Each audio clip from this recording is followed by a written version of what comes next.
Hello students, welcome to maths class. देखिए, हम जो लास्ट टॉपिक्स पढ़ रहे थे वो था area and circumference of a circle, और आज हम जो पढ़ रहे हैं वो है area between two concentric circles. ठीक है, area between two concentric circles.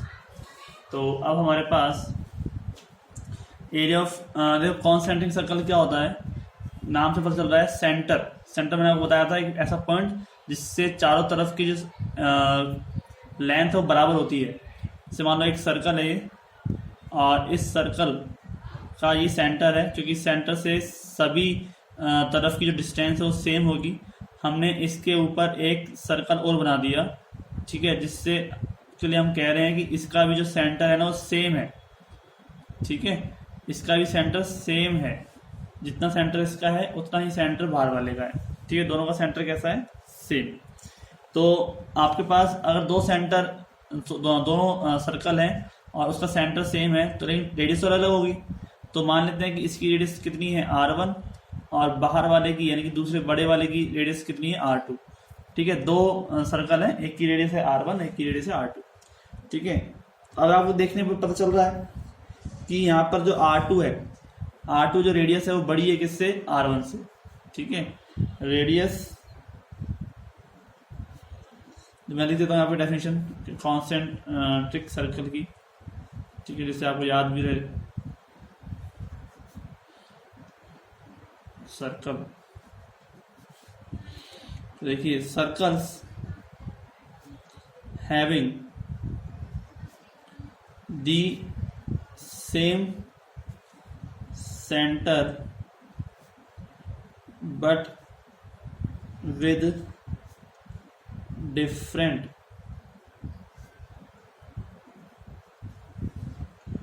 radius are called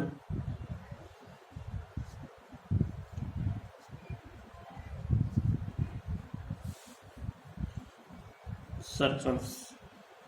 ठीक है, circles having the same center but with different radius are called concentric circles। ठीक है, तो हमारे पास इस कंडीशन की जो हम बात कर रहे हैं कंडीशनली क्लियर हो रही है हमारे पास। ठीक है, तो इस रेडियस में हम देखो कैसे निकालेंगे। तो बड़े वाला जो सर्कल है उसका एरिया कितना हो जाएगा, एरिया ऑफ आउटर सर्कल जो बाहर वाला है, ठीक है, वो कितना है, पाई R2 का स्क्वायर। ठीक है, और जो इनर सर्कल है, एरिया ऑफ इनर सर्कल, उसका एरिया कितना हो जाएगा, क्योंकि उसकी रेडियस कितनी है, R1 है, तो ये जाएगा पाई R1 का स्क्वायर। ठीक है, स्फेरिकल नहीं। अब हमें अगर निकालना है इसके बीच वाला हिस्से का एरिया, ठीक है, जो दोनों को मिलाकर आ रहा है बिटवीन टू कॉन्सेंट्रिक सर्कल का एरिया निकालना है हमें। तो एरिया बिटवीन टू सर्कल तो क्या हो जाएगा, दोनों को माइनस कर देंगे, और दोनों को माइनस करेंगे तभी तो निकल के आएगा बीच का हिस्सा। तो क्या हो जाएगा, पाई R2 का स्क्वायर माइनस पाई R1 का स्क्वायर, यानी कि पाई तो कॉमन, और R2 का स्क्वायर माइनस R1 का स्क्वायर। ठीक है, तो हमारे पास समझ में आ गया आपको ये फॉर्मूला, अगर आपको याद है, यानी कि कहीं तो दोनों के स्क्वायर एरिया में से माइनस करना है, यानी कि बड़े वाले में से छोटे वाले का एरिया माइनस करना है, या फिर आप पाई कॉमन लेकर इसकी रेडियस के स्क्वायर को माइनस कर दो और पाई से मल्टीप्लाई कर दो, तब भी आपका काम हो जाएगा। ठीक है, तो हमको पता चल गया इससे कि the distance covered by a wheel in one complete rotation is equal to circumference of the wheel. ठीक है, व्हील के बारे में थोड़ा बात करना चाह रहे हैं यहाँ पे। तो जो व्हील होता है हमारा, उसका अगर हम एक रोटेशन निकालें, ठीक है, रोटेशन हम कहें कि distance covered by a wheel in one complete rotation is equal to the circumference of the wheel. ठीक है, क्योंकि व्हील के सवाल आपके पास आते हैं तो और इसमें क्या है हमारे पास नंबर ऑफ रोटेशन निकालने के सवाल भी आते हैं, तो वो एक सवाल हम कर लेते हैं कि नंबर ऑफ रोटेशन कैसे निकाला जाता है। तो क्वेश्चन है हमारे पास यहाँ पे कि ये बाइसाइकिल, ठीक है, ऐसे क्वेश्चंस आपको खूब मिलेंगे। बाइसाइकिल व्हील मेक्स 5000 रोटेशन, ठीक है, rotations to complete a distance of 11 kilometre, ठीक है। फाइंड द डायमीटर, ठीक है, डायमीटर बताना है, डायमीटर ऑफ द व्हील।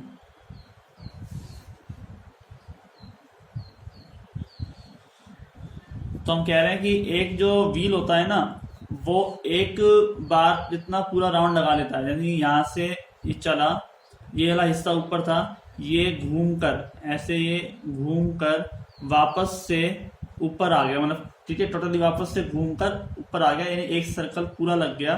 तो इसके द्वारा चला गया जितनी भी डिस्टेंस होगी वो उसका सर्कमफ्रेंस के बराबर होगी, ठीक है। तो सर्कमफ्रेंस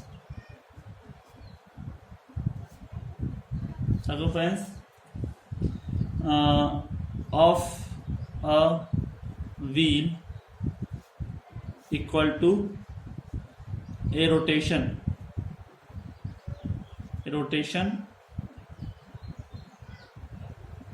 या कहें तो distance covered by rotation, distance covered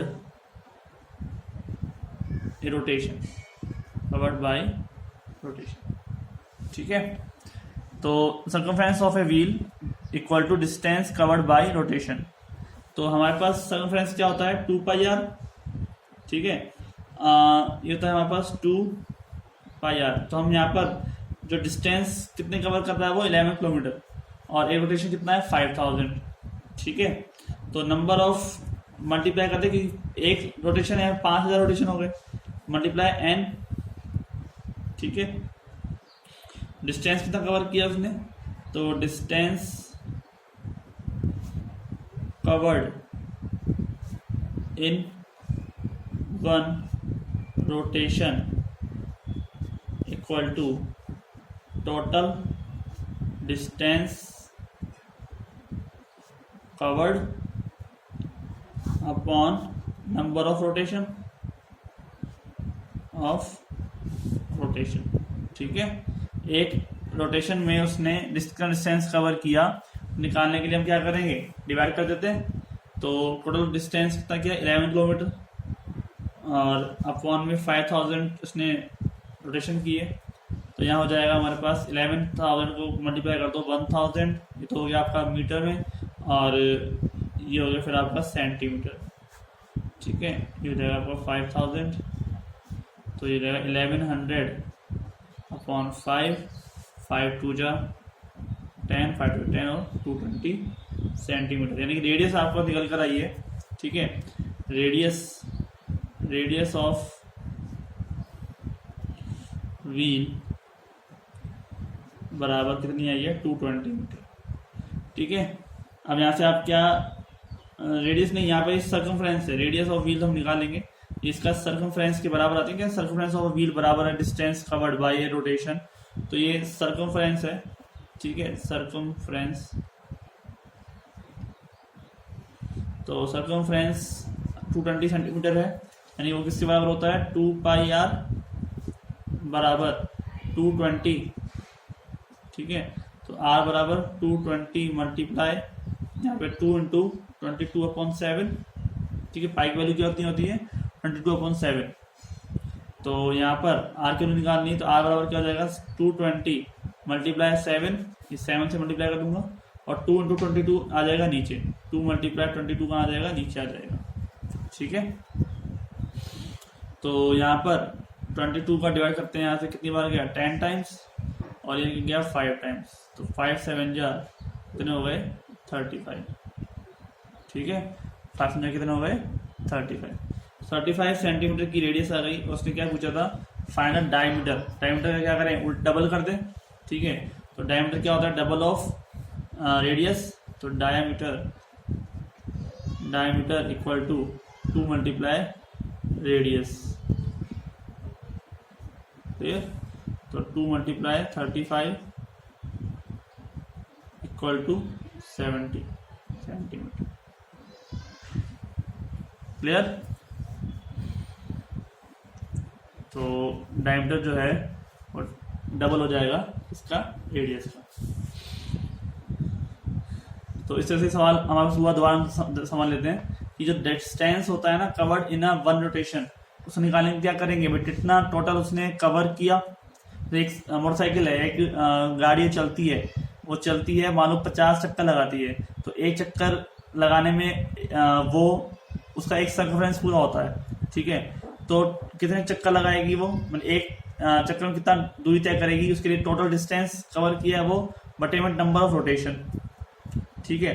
तो डिस्टेंस इन वन रोटेशन, एक चक्कर में कितना डिस्टेंस कवर कर रही है, उसके लिए हमने क्या कर दिया, टोटल डिस्टेंस में नंबर ऑफ रोटेशन डिवाइड किया। तो कितना आया, 220 सेंटीमीटर आया, यानी कि एक चक्कर में वो 220 सेंटीमीटर कवर करती है। और वो 220 सेंटीमीटर सर्कमफ्रेंस के बराबर होता है व्हील के। क्योंकि आप देखो ना, ये चक्कर है आपका, ये चलेगा यहाँ पर, तो ये डिस्टेंस कवर करेगी यहाँ पर, ठीक है।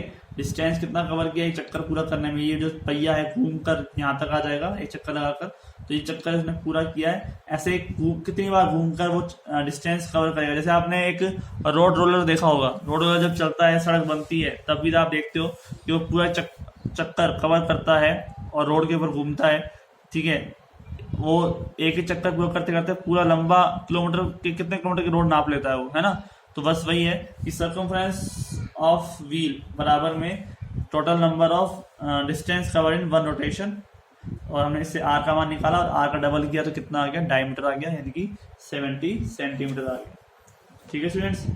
तो यहाँ पर हम एक क्वेश्चन और करेंगे आपके एक्सरसाइज का। तो हमने यहाँ पर क्वेश्चन ले रहे हैं जो आपके एक्सरसाइज जो है हमारे पास 15.1 है, उसका हम क्वेश्चन ले रहे हैं।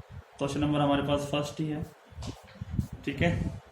तो वो कह रहा है, ये क्वेश्चन मैंने आपको कराया नहीं, मैं आपको करवा रहा हूँ अभी, कि रेडियस दे रखी और आपको निकालना हो। तो radius of a circle is 3.5 centimetre, ठीक है।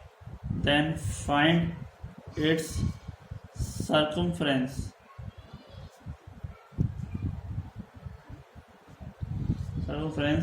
एंड एरिया, ठीक है, ठीक है। Radius of a circle is 3.5 centimetre, find its circumference and area. तो हमारे पास जो टर्म है वो बनती है, तो आप देखिए जरा, रेडियस दे रखी है 3.5 सेंटीमीटर। आप को सर्कल का जो रेडियस है ना वो इस तरह से दे रखी होगी जिसमें 7 का डिवाइड जाए इजीली, ठीक है। मोस्टली टाइम आपको इस तरह की रेडियस मिलेगी, क्योंकि एरिया ऑफ सर्कल अगर हम निकालते हैं तो क्या आता है, पाई आर स्क्वायर। और उसके लिए आप देखिए पाई की वैल्यू 22/7 ली जाती है, तो आर की वैल्यू कितनी है, 3.5, ठीक है। तो 3.5 का हम स्क्वायर करेंगे तो 3.5 में 7 का डिवाइड करना इजीली बनाने के लिए आपको इस तरह की रेडियस मिलेगी। तो 7 5 जा 35, ठीक है, और 5 2 जा 10, 2 का 11 टाइम्स, ठीक है, और 3.5 मल्टीप्लाई करना है 11 से, तो 5 और 3 8 और 3, ठीक है, ये हो जाएगा 38.5 सेंटीमीटर, क्लियर। ऐसे निकालेंगे सर्कमफ्रेंस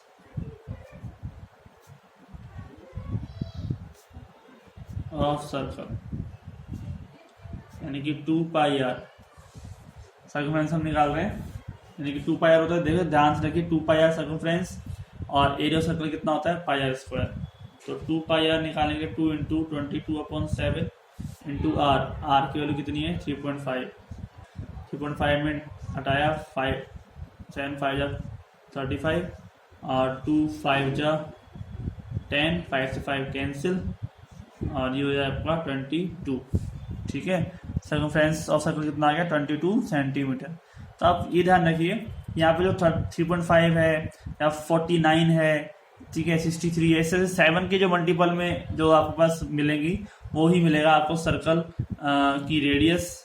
ठीक है, तो इसमें आपको मोस्टली जो वैल्यू ब्रेक हो जाए आपस में उस तरह की टर्म्स मिलती है।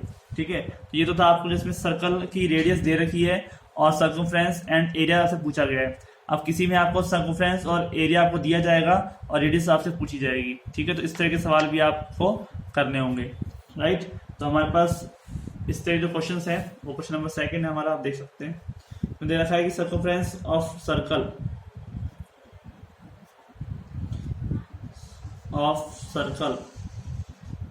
Equal to 44। ठीक है, फाइंड रेडियस एंड एरिया। तो रेडियस निकालने में क्या हो जाएगा, सर्कमफ्रेंस ऑफ सर्कल कितना है 244, तो सर्कमफ्रेंस कितना होता है 2 पाई r, किसके बराबर है 44 के बराबर, तो 2 इंटू 22/7 मल्टीप्लाई r, यहाँ से रेडियस निकाल लें तभी तो एरिया निकल सकता है। तो r की वैल्यू कितनी हो जाएगी 44 मल्टीप्लाई में 7, क्योंकि नीचे आ रहा है तो मल्टीप्लाई हो जाएगा और ये ऊपर आ रहा है तो डिवाइड हो जाएगा। ठीक है, जो ऊपर आ रहा है वो नीचे आके डिवाइड हो जाएगा, वो नीचे आ रहा है वो मल्टीप्लाई हो जाएगा। तो 22 2 जा 44 कितना आ जाएगा 7 सेंटीमीटर तो आ गई आपकी रेडियस। ठीक है, और आपको निकालना है एरिया। तो एरिया निकालने के लिए क्या करना पड़ेगा, पाई r स्क्वायर यानी कि 22/7 मल्टीप्लाई r स्क्वायर यानी कि 7 मल्टीप्लाई 7 कैंसिल, 22 इंटू 7 जा कितने होते हैं 154। क्लियर, कोई दिक्कत नहीं, इजीली टर्म में आपको ये आंसर मिल जाएगा। राइट, तो मिलते हैं नेक्स्ट लेक्चर में, आज के लिए इतना ही। ठीक है स्टूडेंट्स, यहाँ पर एरिया और रेडियस मतलब कि सर्कमफ्रेंस दे रखा है सर्कल का, और उससे आपने पहले रेडियस निकाली और उसके बाद आप निकाला एरिया। तो ऐसे हम निकालते हैं, जो वैल्यू दे रखी है उसके बराबर उसका फॉर्मूला लगा दो, यहाँ से r की वैल्यू निकाल लो क्योंकि दोनों तो कांस्टेंट वैल्यू है। ठीक है, उस r को यहाँ रख दोगे तो क्या निकल के आ जाएगा, एरिया निकल के आ जाएगा। ठीक है, तो मिलते हैं नेक्स्ट लेक्चर में, थैंक यू।